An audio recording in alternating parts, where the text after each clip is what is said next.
ओम शांति। ओम शांति। ओम शांति। 16/12/2021 प्रातः मुरली। ओम शांति। बाप दादा मधुबन। आज ज्ञान सागर, ज्ञानदाता, वरदाता, विधाता बेहद के बाप ने बेहद के बच्चों से कहा, मीठे बच्चे, तुम अभी 21 जन्मों के लिए विश्व के मालिक बनते हो।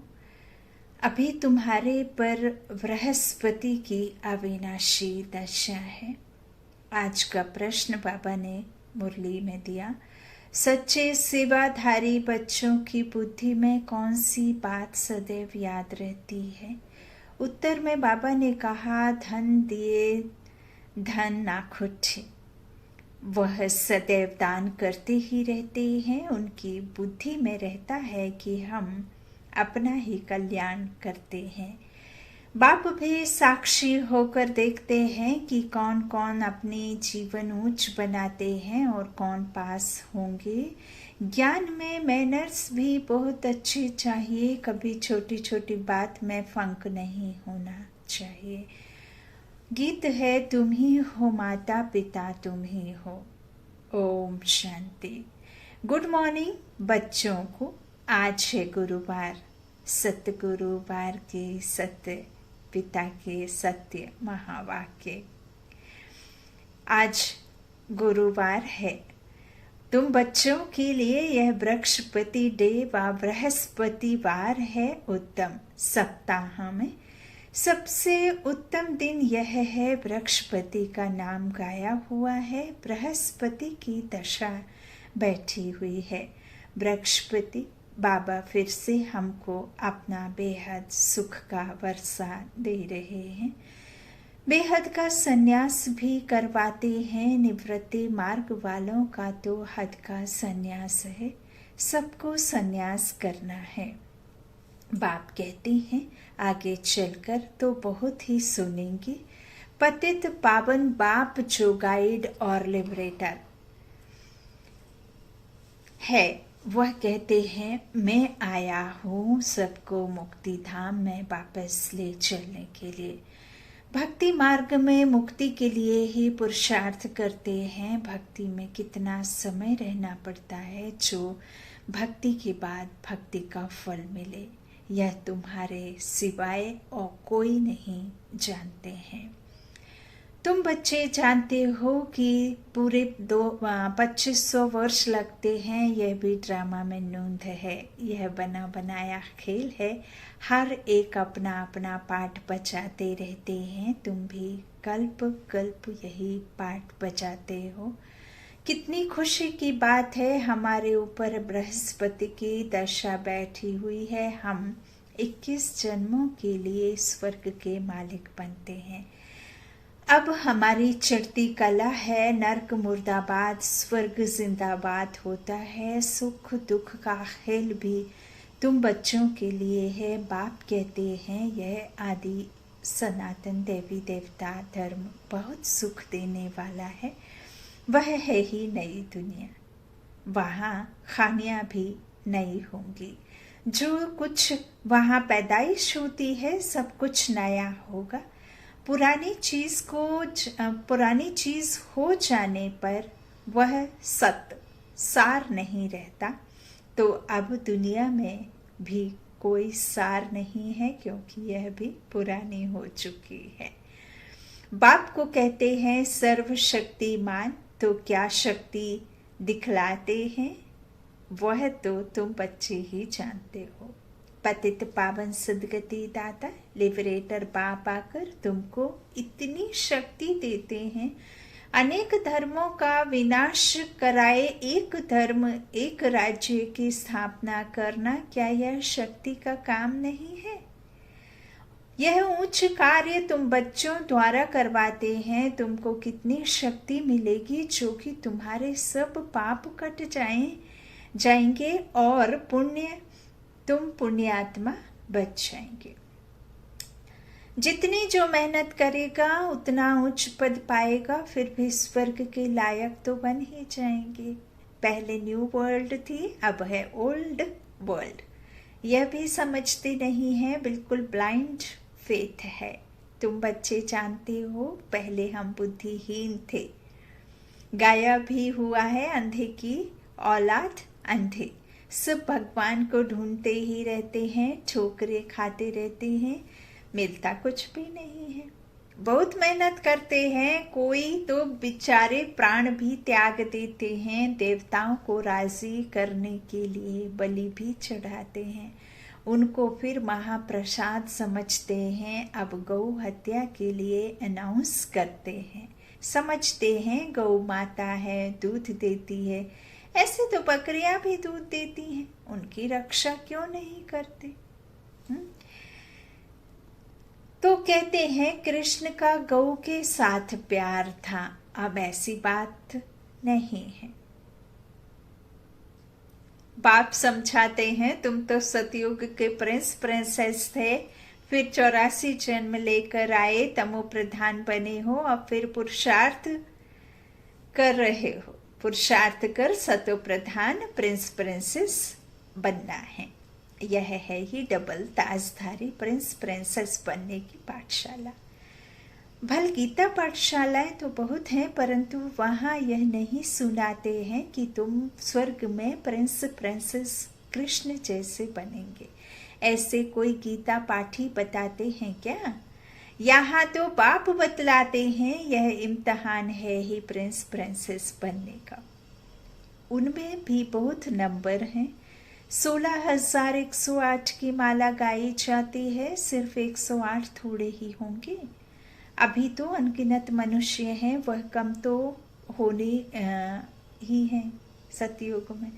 तुम कोई बातें अखबार में भी डाल सकते हो। यह जो गौ हत्या के लिए भूख हड़ताल आदि कर रहे हैं, यह कल्प पहले भी किया था, नथिंग न्यू।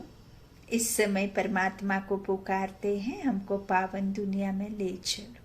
अब कैसे ले जाएंगे, कैसे ले चलेंगे, यह तो तुम बच्चे ही जानते हो। परंतु वह दैवी गुण अभी आए नहीं हैं। दैवी गुणों की धारणा बहुत ही कम है। ज्ञान तो बहुतों को अच्छा भी लगता है, समझते हैं, बीके पवित्र रहते हैं, सादगी में रहते हैं, जेवर आदि नहीं पहनते हैं, परंतु चलन भी अच्छी चाहिए। सिर्फ पहनने से या सफ़ेदी धारण कर लेने से कुछ नहीं होता है ना। अंतर आत्मा में प्यूरिटी चाहिए, धारणा बाबा कहते जो कि बहुत ही कम है। तो जेवर आदि नहीं पहनने से अच्छी चाहिए इस तरह से, परंतु चलन भी अच्छी चाहिए, है ना। देवता देवी देवता अर्थात सिर्फ और सिर्फ दाता भाव, है ना, अंदर से। बाबा कहते हैं जो घर में भी रहते हैं वह कब पति को व माँ बाप को नहीं कह सकते हो कि हमको अच्छे जेवर अच्छे कपड़े लेकर दो, नहीं, क्योंकि तुम जानते हो कि अभी हम बनवाह में बैठे हैं। यह पुराना शरीर, यह वस्त्र छोड़ हम विष्णुपुरी में जा रहे हैं। शिव बाबा हमारा पतियों का पति, गुरुओं का गुरु है, तभी तो सब उनको याद करते हैं कि हे पतित पावन आओ। वही आकर सबको सदगति देते हैं। सिख लोग भी कहते हैं अकाल मूर्त। सत श्री अकाल। आत्मा को कभी काल नहीं खाता है, वह अविनाशी है, शरीर विनाशी है। तो शरीर तो विनाश हो जाता है, आत्मा तो विनाश होती नहीं। तो उस सत्य गुरु अकाल मूर्त को याद करते हैं कि आकर हमको सदगति दो, अकाल घर में ले चलो। जहाँ से हम आए हैं, तो तुम बच्चों को यह समझाना है कि सत्य गुरु अकाल मूर्त वह एक ही है। फिर तुम अपने को गुरु कैसे कहलाते हो? बाप समझाते हैं यह भक्ति मार्ग के अथाह गुरु हैं। ज्ञान सागर तो एक ही बाप है, उनसे तुम नदियां निकलती हो, ज्ञान नदियां ना। यह बातें बाबा ही समझाते हैं। बेहद का बाप बेहद का वर्षा देते हैं, लौकिक टीचर भी पढ़ाई का वर्षा देते हैं। अब बाबा आकर कहते हैं मामेकम याद करो, तो विकर्म विनाश होंगे। सिर पर पापों का बोझा है ना। बाप को याद करने से बुद्धि गोल्डन बनेगी। अभी तो सबकी बुद्धि छी आयरन एज है। मूर्ति के आगे जाकर कहते हैं हम छी हैं, आप वाह वाह हो। तुम ही पावन ऊंच थे, तुम ही पतित बन नीच आए। नाटक ही भारत पर है, 84 जन्मों की कहानी भी तुमसे ही लगती है। जो कृष्ण की राजधानी में पहले आएंगे वही पूरे 84 जन्म लेंगे। यह भी किसको मालूम नहीं है कि अब स्वर्ग कृष्णपुरी स्थापन हो रही है। तुम क्लियर कर लिख सकते हो कि हम योग बल से भारत को श्रेष्ठाचारी बना देंगे। बर्थ कंट्रोल के लिए इतना माथा मारते हैं, परंतु यह तो बाप का ही काम है। विनाश के बाद बाकी 9 लाख ही रह जाएंगे। इसमें बाप कोई खर्चा नहीं करते हैं, ना कोई दुआ आदि की बात है। परंतु इस पुरानी दुनिया का विनाश होना ही है, यह है संगम। गाया भी हुआ है कि ब्रह्मा द्वारा स्थापना तो जरूर यहाँ ही चाहिए ना। तो ब्रह्मा को बिठाया है। लोग कहते हैं दादा को क्यों बिठाया है। कोई को भी बिठाएंगे तो कहेंगे फलाने को क्यों बिठाया है। ब्रह्मा तो बिल्कुल साधारण है, सबसे बड़ा तो ब्रह्मा ही हो सकता है। बात तो बिल्कुल सिंपल है, परंतु कितना समझाना पड़ता है। भगवान आते ही हैं पतित शरीर और पतित दुनिया में। पावन शरीर तो यहाँ किसका हो ना सके। सीढ़ी के चित्र में भी दिखाया है कि कांटों के जंगल में खड़े हैं। यह पतित दुनिया है ना। भगवान आते ही है पतित साधारण तन में। फिर उनका नाम ब्रह्मा रखा है। उनका नाम उन्होंने खुद तो रख नहीं लिया है, स्वयं परमपिता परमात्मा ने रखा है। और उनका नाम इसीलिए ब्रह्मा रखा क्योंकि वो परे ते परे परम धाम का निवासी,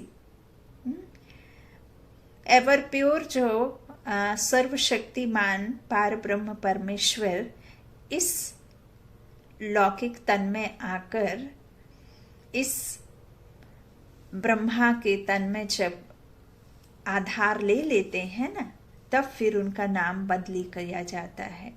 उनका नाम तो लेखराज रहता है ना, लखीराज। इन्होंने जब उनका तन का आधार लिया तो फिर उनका नाम ब्रह्मा पड़ा है ना।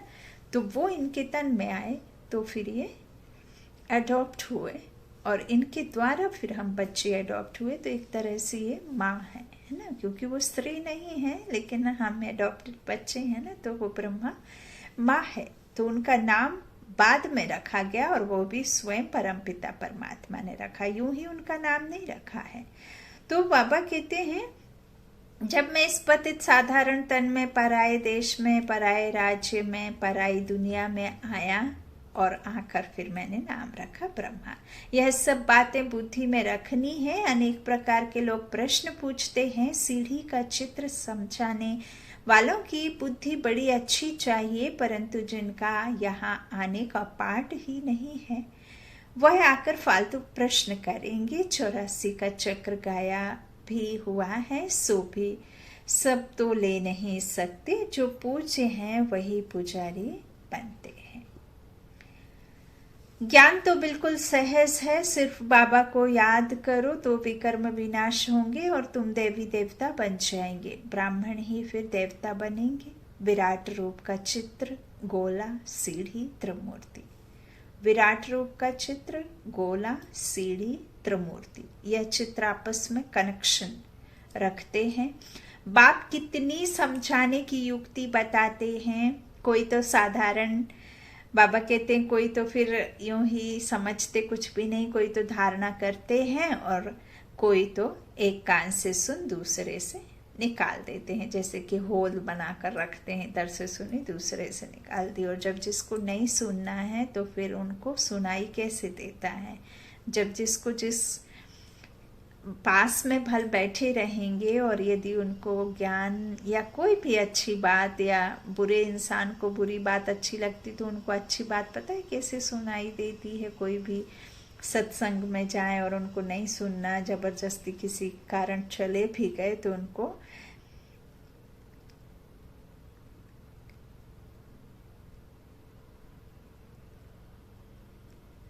आपको सुनाई दिया? क्या कहा? नहीं सुनाई दिया। तो ऐसे ही म्यूट में वो चलकर बैठे रहते हैं, है ना। तो जिनको नहीं सुनना वो उसके लिए तो कुछ कर नहीं सकते। बाबा कहते हैं इस तरह से एक से सुन दूसरे से निकाल देते हैं। तो बच्चों की बुद्धि में है कि हमारी जो किंगडम स्थापन हो रही है, तुम हो अब संगम युग पर। संगम का ही गायन है कि आत्मा परमात्मा लग रहे बहुकाल। हम ही पहले सतयुग में आते हैं, बाकी सब शांति धाम में होते हैं। पहले वही आएंगे जो कल्प पहले आए होंगे और जो अच्छी रीति पढ़ेंगे। जो अच्छी रीति नहीं पढ़ेंगे वह बिछाड़ी में आएंगे। यह सब हिसाब किताब है। यह सब बातें सर्विसेबल बच्चों की बुद्धि में बैठेंगी। गाया भी हुआ है, धन दिए धन ना खुटे। दान नहीं करते तो गोया पढ़ते नहीं। बाप देखते हैं कौन भारत के रूहानी सेवाधारी हैं, जैसे कि वह अपना ही कल्याण करते हैं। बाप पढ़ाई भी पढ़ाते हैं, साक्षी होकर देखते भी हैं कि कौन कौन अपना उच्च जीवन बनाते हैं और कौन पास होंगे। तुम भी देखते हो कि सबसे उच्च सर्विसेबल कौन है। प्रदर्शनी में भी उन बच्चों को ही बुलाते हैं। कोई तो ऐसे ही चले जाते हैं, जाकर देखें, अनुभव करें। इस ज्ञान में मैनर्स भी अच्छे चाहिए, फंक भी नहीं होना चाहिए। एक चुई मुई की बूटी होती है, हाथ लगाने से मुरझा जाती है। शर्मीली का देखा ना अपने पेड़, जैसे ही टच करो वो मुरझा जाती। कितनी वंडरफुल बूटी है। दूसरी है संजीवनी बूटी, जो पहाड़ों पर होती है। वास्तव में बाबा आकर तुमको संजीवनी बूटी देते हैं कि मन मना भाव। बाकी शास्त्रों में तो क्या क्या लिख दिया है, तुम ही नंबरवार पुरुषार्थ अनुसार महावीर महावीरनिया हो। और कोई एक लक्ष्मण की बात नहीं है और कोई एक हनुमान के द्वारा संजीवनी की बात नहीं है। यहाँ तो सभी एक तरह से मूर्छित हैं, तो सबको ही चाहिए, है ना। तो बाबा कहते तुम ही नंबरवार पुरुषार्थ अनुसार महावीर महावीरनिया हो। तुम भी माया पर विजय पाते हो। तुम हो इनकॉग्निटो वॉरियर्स। बड़े से बड़ी हिंसा है काम खटारी चलाना। दूसरा नंबर है क्रोध करना, कड़वा बोलना, यह भी हिंसा है। बच्चों को तो सदैव खुशी का पारा चढ़ा रहना चाहिए। जो बच्चे सर्विस में तत्पर हैं उनमें भी माताओं का नाम आगे है। तुम हो शिव शक्ति सेना। गवर्नर ने भी कहा कि माताएं जो कार्य कर रही हैं वह यह बहुत अच्छा है, परंतु यहाँ तो यह दोनों के लिए ज्ञान है। हाँ, माताओं की मेजॉरिटी है। यह थोड़े ही कि प्रजापिता ब्रह्मा द्वारा सिर्फ कुमारियां ही हुई, है ना। कुमार भी तो है ना। जब दोनों ज्ञान लेवे तब तो प्रवृत्ति ठीक चले। जिसके घर में बच्ची होती है तो समझते हैं लक्ष्मी आई है। जहाँ बच्ची नहीं होती है तो समझते हैं यह घर निभागा है। देखो, लक्ष्मी की पूजा करते हैं। स्त्री को घर का श्रृंगार माना जाता है। लक्ष्मी है तो उनके साथ नारायण भी होगा। आजकल माताओं का बहुत रिगार्ड रखते हैं। सबसे जास्ती रिगार्ड तो बाप ही आकर रखते हैं। पहले लक्ष्मी फिर नारायण। पहले राम नहीं होता है ना, पहले सीता फिर राम, पहले राधे फिर कृष्ण, है ना। फिर बाद में आके बताया कि पतन का कारण या जो स्त्रियां हैं, ऐसा बाद में आकर के कहा गया। लेकिन बाबा कहते हैं सबसे ज़्यादा तो रिकॉर्ड बाबा ही देते हैं। तो इसीलिए पहले लक्ष्मी फिर नारायण। आजकल मिस्टर और मिसेस अक्षर श्री नाम रख दिया है ना। श्री फलाना, श्री ढिकाना, इस तरह से श्रीमान रख दिया है ना। तो यह है माया की मत। और कोई खंड में श्री अक्षर नहीं है। श्री क्राइस्ट कभी नहीं कहेंगे। श्रीमत है ही एक भगवान की, जो श्रीमत से आकर श्रेष्ठाचारी बनाते हैं। तुम बच्चों को तो बहुत पुरुषार्थ करना चाहिए, परंतु कोई देह अभिमान में आकर अपना पद भ्रष्ट कर देते हैं। इस समय सब देही अभिमानी हैं और कोई पाठशाला ऐसे हो नहीं सकती जहाँ की आत्माओं को बैठ परमात्मा पढ़ाते हो। अपने को आत्मा समझ बाप को याद करो। कोई का भी ड्रामा में ऐसा पार्ट नहीं है। आत्मा में ही सारा विनाशी पार्ट भरा हुआ है। 84 जन्मों का सीढ़ी का चित्र तो क्लियर कर देता है। या तुम जानते हो कि जिसने 84 जन्म लिए होंगे वही आएंगे। बाकी के लिए ऐसे ही समझना है कि पिछाड़ी में आने वाले हैं। अब बच्चों को बहुत ही समझदार बनना है, अच्छी रीति पढ़ना है। जो अच्छी रीति पढ़ेंगे और फिर पढ़ाएंगे वही उच्च पद पाएंगे। बाप समझानी तो बहुत अच्छी देते हैं कि देह सहित सब भूलो, सबको भूलो। अपने को आत्मा समझो। इस पुरानी दुनिया को भूल जाना है। सिर्फ एक बाप को याद करना है। याद से ही बाप का वर्षा पाएंगे। आजकल इशारा भी करते हैं कि भगवान को याद करो तो जरूर एक ही बाप है ना, बाकी सब अच्छे हैं। ऊंचे ते ऊंचा ही है शिव बाबा, फिर ब्रह्मा विष्णु शंकर, फिर जगत अम्बा। भक्ति मार्ग का पसारा विस्तार है झाड़, ज्ञान है बीज। अच्छा मीठे मीठे सिकीला धे बच्चों प्रति माता पिता बाप दादा का याद प्यार और गुड मॉर्निंग। रूहानी बाप की रूहानी बच्चों को नमस्ते। हम रूहानी बच्चों की रूहानी माता पिता बाप दादा को याद प्यार और गुड मॉर्निंग। शुक्रिया बाबा, मीठे बाबा, प्यारे बाबा, सबका साथी सबका सहारा। मेरा तो शिव बाबा एक, दूसरा ना कोई। धारणा के लिए मुख्य सार। पहला बाबा ने कहा इस समय स्वयं को वनवाह में समझना है। अच्छे कपड़े अच्छे जेवर पहनने का शौक छोड़ देना है। सादगी में रहते हुए चलन बहुत रॉयल रखनी है। दूसरा छुई मुई कभी नहीं बनना है। मुख से कड़वे बोल नहीं बोलने हैं। संजीवनी बूटी से माया जीत बनना है। आज का वरदान है साकार बाप समान अपने हर कर्म को यादगार बनाने वाले आधार मूर्त और उद्धार मूर्त भव। जैसे साकार बाप ने अपना हर कर्म यादगार बनाया, ऐसे आप सभी का हर कर्म यादगार तब बनेगा जब स्वयं को आधार मूर्त और उद्धार मूर्त समझकर चले। ब्रह्मा बाबा साकार बाप हैं, उनके बारे में बाबा आज का वरदान दे रहे हैं कि फॉलो फादर, है ना। जिस तरह से ब्रह्मा बाबा ने किया उस तरह से स्वयं को करना। स्वयं को आधार मूर्त और उद्धार मूर्त समझकर चलेंगे। जो अपने को विश्व परिवर्तन के आधार मूर्त समझते हो उनका हर कर्म ऊंचा होता है। और वृत्ति दृष्टि में जब सर्व के कल्याण की भावना रहती है तो हर कर्म श्रेष्ठ हो जाता है। ऐसे श्रेष्ठ कर्म की यादगार बनते हैं स्लोगन। सत्यता की शक्ति को धारण करने के लिए सहनशील बनो। सत्यता की शक्ति को धारण करने के लिए सहनशील बनो।